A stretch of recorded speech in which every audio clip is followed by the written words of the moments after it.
వక్రతుండ మహాకాయ సూర్యకోటి సమప్రభా నిర్విఘ్నం కురు మే దేవా సర్వకార్యేషు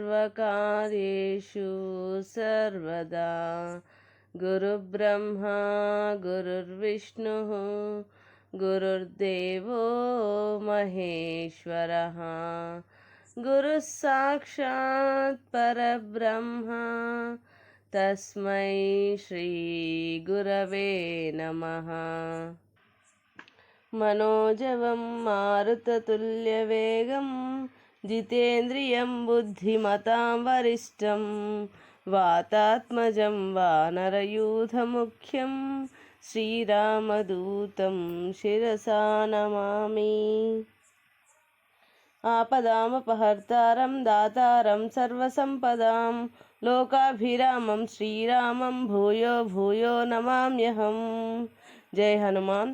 శ్రీ సీతారామాభ్యాం నమః. శ్రీమద్ వాల్మీకి రామాయణము సుందరకాండము 67వ సర్గము. హనుమంతుడు సీతా సందేశమును శ్రీరామచంద్రునకు వినిపించుట. మహానుభావుడైన శ్రీరాముడు ఇట్లు పలుకగా హనుమంతుడు సీతాదేవి నుడివిన వచనములనన్నింటినీ ఆయనకు నివేదించెను. ఓ పురుషోత్తమ, జానకీదేవి ఇదివరలో చిత్రకూటమున జరిగిన వృత్తాంతమును మీకు గుర్తు చేయుటకై యథాతథముగా తెలిపినది. నీతో కూడి హాయిగా నిద్రించుచున్న జానకి ముందుగా మేల్కొనెనట. ఇంతలో ఒక కాకి వేగముగా అచటికి వచ్చి ఆమె వక్షస్థలమును గాయపరచెనట. ఓ భరతాగ్రజ, పిమ్మట నీవు ఆమె ఒడిలో తల ఉంచి నిద్రించితివట. మరలా ఆ పక్షి సీతాదేవిని బాధించెనట. ఆ కాకి మాటిమాటికి సమీపమునకు వచ్చి ఆమెను మిక్కిలి గాయపరచెనట.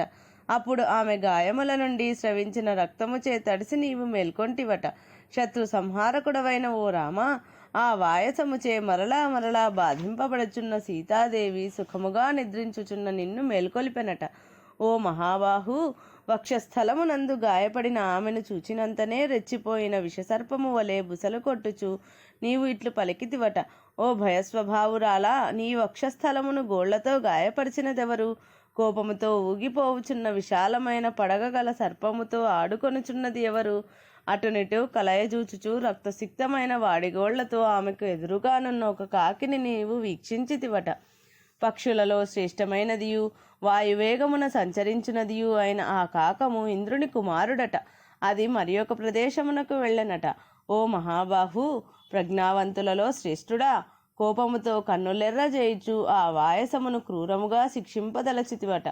అట్టి నీవు ఆసనము నుండి ఒక దర్భను తీసుకొని దానిని మంత్రించి బ్రహ్మాస్త్రముగా ప్రయోగించితివట. ఆ అస్త్రము ప్రళయాగ్ని వలె మంటలను వెలిగిరక్కుచు కాకమునకు అభిముఖముగా ప్రజ్వలించెనట. నీవు ప్రజ్వలించుచున్న ఆ దర్భను అనగా బ్రహ్మాస్త్రమును వాయసముపై ప్రయోగించితివట. అప్పుడు ఆ దర్భ మంటలను చిమ్ముచు ఆ వాయసమును వెంబడించెనట. ఆ వాయసము యొక్క తండ్రి అయిన ఇంద్రుడును దేవతలను మహర్షులను అతనిని ఆదుకొనలేదట. ఆ కాకము ముల్లోకములు తిరిగి చూచినను దానిని రక్షించువారు దొరకలేదట. ఓ శత్రు సంహారక, ఆ వాయసము ప్రాణభీతితో తిరిగి తిరిగి కడకు నీ యొద్దకే వచ్చనట. అనన్య శరణ్యుడవైన నిన్ను శరణుజొచ్చి భూమిపై పడి నీ ముందు మోకరిల్లెనట. కాకుత్స్థుడవైన ఓ రఘురామా, ఆ కాకము వధింపదగినదే అయినప్పటికీ కనికరముతో దానిని నీవు రక్షించితివట. అమోఘమైన ఆ బ్రహ్మాస్త్రమును వ్యర్థము చేయుట అశక్యమని భావించి నీవు ఆ కాకము యొక్క కుడికంటిని తొలగించితివట. ఓ రామ, ఆ వాయసము నీకును దశరథ మహారాజునకును నమస్కరించి నీ యొద్ద సెలవు గైకొని తన నివాసమునకు చేరెనట. సీతాదేవి ఇంకనూ ఇట్లు పలికెను. అస్త్ర విద్యా కోవిదులలో శ్రేష్ఠుడు, బలశాలి, ఉత్తమశీల సంపన్నుడు అయిన శ్రీరాముడు రాక్షసులపై అస్త్రములను ఏల ప్రయోగించుటలేదు. నాగులు కానీ, గంధర్వులు కానీ, అసురులు కానీ, దేవగణములు కానీ వీరందరూ కలిసి కానీ రణరంగమున శ్రీరాముణ్ణి ఎదిరించి నిలబడుటకు సమర్థులు కారు. మహాపరాక్రమశాలి అయిన శ్రీరామునకు నా విషయమున కొంచెమైనను కనికరమున్నచో వెంటనే వాడి అయిన బాణములతో యుద్ధమున రావణుణ్ణి హతమునర్పవలెను అన్న అనుజ్ఞను బడసి శత్రు భయంకరుడు నరోత్తముడు రఘువంశజుడు అయిన లక్ష్మణుడైనను నన్ను రక్షించుటకై ఏలవచ్చుటలేదు. మానవోత్తములైన ఆ ఇద్దరును వాయుదేవుని వలె మహాబల సంపన్నులు, అగ్నిదేవుని వలె మహా తేజశాలురు. దేవతలకును అజేయులు. అట్టి మహావీరులు నన్నెందులకు ఉపేక్షించుచున్నారు? అరివీర భయంకరులైన ఆ ఇరువురును విడివిడిగానైనను ఎవరికి వారు సర్వసమర్థులు. వారిరువురూ కలిసి ఉండి నా విషయమును విస్మరించుటకు కారణము నా వలననే కొంచెముగానో గొప్పగానో దోషము వాటిల్లి ఉండవచ్చును. ఇందులకు సందేహము లేదు. వైదేహి కన్నీరు గాచుచూ పలికిన జాలి గొలుపు మాటలను విని మరలా నేను పూజ్యురాలైన ఆమెతో ఇట్లు పలికి తిని, ఓ దేవి, నేను ఒట్టు పెట్టుకుని చెప్పుచున్నాను. శ్రీరాముడు నీకై శోకించుచు ఏమీయూ తోచని స్థితిలో ఉన్నాడు. అతడు దుఃఖమున మునిగి ఉండుటచే లక్ష్మణుడును పరితపించుచున్నాడు. ఎట్టకేలకు నిన్ను చూడగలిగి తిని. ఇది దుఃఖింపవలసిన సమయము కాదు. అమ్మా, అనతి కాలములో ఈ దుఃఖములన్నీ సమసిపోవును. పూజ్యులు రాజకుమారులు అయిన ఆ నరవరులిద్దరును నీ దర్శనమునకై ఉత్సాహముతో తహతహలాడుచున్నారు. వారు క్రూరుడైన రావణుని అతని పరివారములను సమరభూమికి బలి ఇచ్చి లంకను భస్మమునర్పగలరు. తల్లి, శ్రీరాముడు నిన్ను అయోధ్య నగరమునకు తీసుకొని వెళ్ళుట తథ్యము. పూజ్యురాల, రాముడు వెంటనే గుర్తింపగల ఆనవాలను నాకు దయచేయుము. దానిని చూచి ఆ ప్రభువు మిక్కిలి ప్రీతి చెందును. మహాబలశాలివైన ఓ రామ, ఆమె అన్ని దిక్కులను పరికించి చూచి తన శిరోభూషణమైన అమూల్యమగు ఈ చూడామణిని తన కొంగుముడి నుండి తీసి నాకు ప్రసాదించెను. ఓ రఘురామ, నీ ఆనవాలు కొరకై ఆ దివ్యమణిని గ్రహించి పూజ్యురాలైన ఆ దేవికి సాష్టాంగముగా నమస్కరించి తిరుగు ప్రయాణమునకై త్వరపడుచుంటిని. ఉత్సాహముతో తిరుగు ప్రయాణమునకు ఉన్ముఖుడనై శరీరమును పెంచుచున్న నన్ను చూచి ఆ సీతాసాధ్వి ఇట్లు పలికెను. ఆ సీతాదేవి నేను తిరిగి వెళ్ళిపోవుచున్నానని దిగులు చెందెను. ఆ దీనురాలి ముఖము కన్నీటితో తడిసెను. దగ్గుత్తికతో ఆమెకు మాటలు తడబడెను. శోకాతిరేకముతో, ఓ మహాకపి, కమలలోచనుడు, మహాబాహువు అయిన శ్రీరాముని భుజబల సంపన్నుడు, వాసిగాంచినవాడు అయిన నా మరిది లక్ష్మణుణ్ణి దర్శింపనున్న నీవు ఎంతో అదృష్టవంతుడవు. సీతాదేవి నాతో ఇట్లు నుడువగా నేను ఆమెతో ఈ రీతిగా వచించితిని. ఓ జానకీదేవి, నా వీపును అధిరోహింపుము. ఓ మహాత్మురాలా, అసితేక్షణ, నిన్ను శీఘ్రముగా కొనిపోయేదను. నీ స్వామి అయిన శ్రీరామచంద్రుని, లక్ష్మణుణ్ణి, సుగ్రీవుణ్ణి నీవు నేడే దర్శింపగలవు. అంతటా ఆ దేవి నాతో ఇట్లనెను. ఓ వానరోత్తమ, నా ఎంతట నేను నీ వీపుపై ఎక్కుట ధర్మము కాదు. ఓ మహావీర, కాలము ప్రతికూలించుటచే పీడితనైన నేను ఇదివరలో రాక్షసుడైన రావణుని చే తాకబడి తిని. అట్టి దుఃఖస్థితిలో నిస్సహాయురాలనైన నేను ఏమి చేయగలను? ఓ కపివర, ఆ రాజకుమారులిరువురును ఉన్న ప్రదేశమునకు నీవు వెళ్ళుము. ఇట్లు ఉదాత్తముగా పలికి మరలా ఆమె నాకు ఒక సందేశమును ఇయ్యసాగెను. ఓ మారుతి, సింహ పరాక్రములైన ఆ రామలక్ష్మణుల క్షేమ సమాచారములను అడిగి తిననుము. అట్లే సుగ్రీవుని యొక్క, అతని అమాత్యుల యొక్క, తదితరులందరి యొక్క కుశల ప్రస్తావన చేసి తినని తెలుపుము. మహాబాహు అయిన శ్రీరాముడు నన్ను ఈ దుఃఖ సముద్రము నుండి గట్టెక్కించినట్లుగా చూడుము. ఓ వానరవీరుడా, నా ఈ తీరని దుఃఖాతిరేక స్థితిని, ఈ రాక్షస స్త్రీలు నన్ను భయపెట్టుచున్న విషయమును నీవు శ్రీరాముని కడకు చేరిన వెంటనే తెలుపుము. నీ ప్రయాణము సుఖముగా సాగుగాక. ఓ మహారాజా, పూజ్యురాలైన సీతాదేవి నీ కొరకై అనగా నీకు తెలుపుటకై ఈ వచనములను విషాదముతో తెలిపినది. నేను నుడివిన ఈ మాటలను తెలుసుకొని ఆమె భద్రముగానున్నట్లు భావింపుము. వాల్మీకి మహర్షి విరచితమై ఆది కావ్యమైన శ్రీమద్ రామాయణమునందలి సుందరకాండం నందు 67వ సర్గము సంపూర్ణం. 68వ సర్గము. హనుమంతుడు శ్రీరామునకు సీతా సందేహమును దానిని తాను నివారించిన విధమును తెలుపుట. హనుమంతుడు శ్రీరామునితో ఇంకనూ ఇట్లు పలికెను. ఓ నరేంద్ర, నీకు నాపై మిక్కిలి ప్రేమాదరములు సౌహార్దము ఉండుట వలన ఆ దేవియు నాతో సాదరముగా మరలా ఇట్లు పలికెను. ఓ హనుమంతుడా, దశరథుని కుమారుడైన శ్రీరాముడు యుద్ధమున రావణుని హతమార్చి శీఘ్రముగా నన్ను కొనిపోవునట్లు ఆయనతో మరీ మరీ చెప్పుము. ఓ మహావీర, శత్రువులను పరిమార్చువాడా, నీకు సమ్మతమైనచో మరి ఒక దినము ఇచ్చట ఉండుము. ఏదైనానొక రహస్య ప్రదేశమున విశ్రాంతి తీసుకొనుము. నీవు రేపు వెళ్ళవచ్చును. ఓ పరాక్రమవంతుడా, నా సమీపమున నీవు ఉన్నచో మందభాగ్యురాలనైన నా యొక్క ఈ అంతులేని శోకము ఒక్క క్షణకాలము పాటైనను దూరమగును. పరాక్రమవంతుడవైన నీవు వెళ్ళిన పిమ్మట తిరిగి వచ్చి వరకు నా ప్రాణములు నిలుచుటయు సందేహాస్పదమే. ఇందులకు సంశయము లేదు. ఓ మహావీర, నీవు ఇచ్చటి నుండి వెళ్ళినచో నీ దర్శన భాగ్యము నాకు దూరమగును. అందువలన ఇప్పటి నా దుఃఖము ఇనుమడించి అది ఇంకనూ నన్ను బాధించును. ఆ విధముగా నేను దుఃఖ పరంపరకు లోనై ఇంకనూ దుస్థితుల పాలగుదును. ఓ కపివర, నీవు సర్వసమర్థుడవే. నీ విషయం అట్లుంచుము. నీ సహాయకులైన భల్లూక వానరుల విషయమున ఒక పెను సందేహము నన్ను వేధించుచునే ఉన్నది.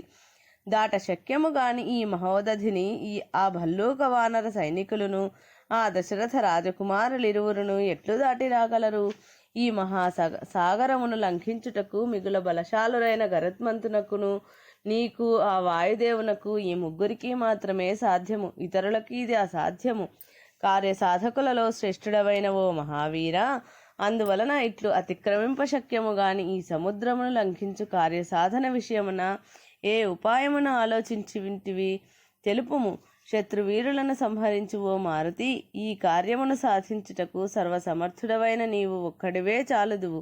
కానీ ఈ బల ప్రదర్శన వలన నీ కీర్తి ప్రతిష్టలే పెరుగును. నాకు కానీ శ్రీరామునకు కానీ కలుగవు. శ్రీరాముడు సమస్త బలములతో రణరంగమున రావణుని హతమునర్చి విజేతయై అయోధ్య నగరమునకు నన్ను తీసుకొని పోయినచో అది ఆ ప్రభువునకును నాకును యశస్కరము. ఆ శ్రీరామునకు భయపడి రాక్షసుడైన రావణుడు వంచనతో నన్ను వనము నుండి అపహరించను. ఇప్పుడు నీవు రావణుని కన్నుగప్పి నన్ను తీసుకొని పోవుటకు రాముడు ఇష్టపడడు. ఏలనన అతడి వీరుడు, నేను వీరపత్నిని. శత్రు బలములను రూపుమాపగల శ్రీరాముడు తన బలములతో లంకను కల్లోలపరిచి నన్ను స్వయముగా తీసుకొని వెళ్ళుటయే ఆ మహావీరునకు తగును. రణవీరుడు మహాత్ముడు అయిన శ్రీరాముని పరాక్రమమునకు తగినట్లు కార్యసాధన రీతిని నీవు రూపొందింపుము. అర్థవంతములైనవియు హేతబద్ధములైనవియు వినయముతో కూడినవియు అగు ఆమె మాటలు వినిన పిమ్మట నేను వాటికి ఇట్లు ప్రత్యుత్తరమునిచ్చి తిని. అమ్మా, వానర భల్లూక సైన్యములకు ప్రభువు కపిశ్రేష్ఠుడు మహాబలశాలి అగు సుగ్రీవుడు నిన్ను శ్రీరాముని కడకు చేర్చుటకై దృఢముగా నిశ్చయించుకుని ఉన్నాడు. మహాపరాక్రమవంతులను మిక్కిలి బలశాలురును ఆయన వానరులు సుగ్రీవుని ఆజ్ఞకు బద్ధులై ఉన్నారు. ఆయన మనస్సులో సంకల్పము కలిగిన మాత్రముననే వారు ఇచ్చటికి వచ్చి వాలదురు. ఆ వానరులు ఆకాశమున గాని పాతాళమున గాని భూమిపై గాని నిరాటంకముగా సంచరింపగలరు.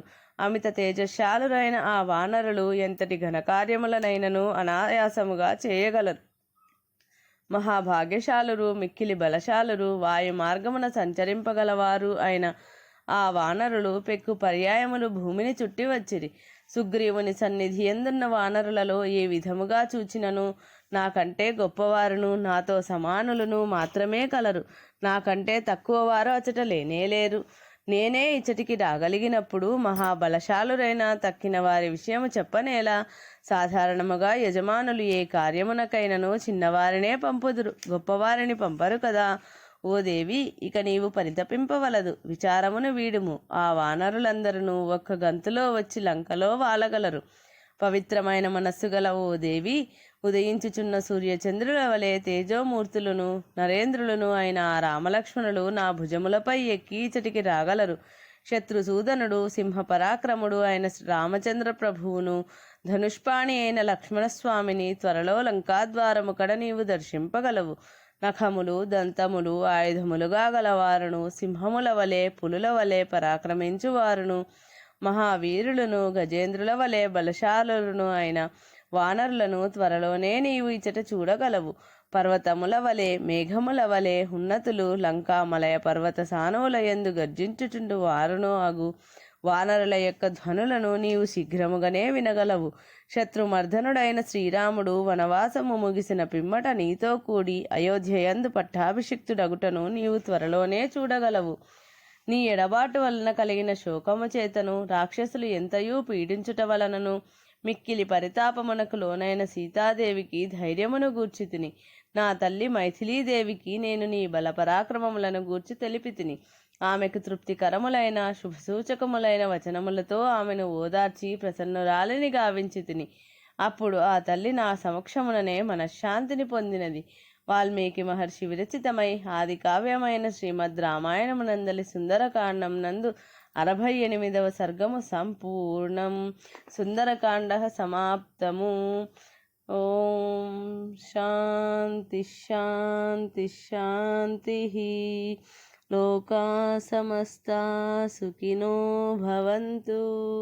లోకా సమస్తా సుఖినో భవంతు. లోకా సమస్తా సుఖినో భవంతు. ఓం శాంతి శాంతి శాంతి.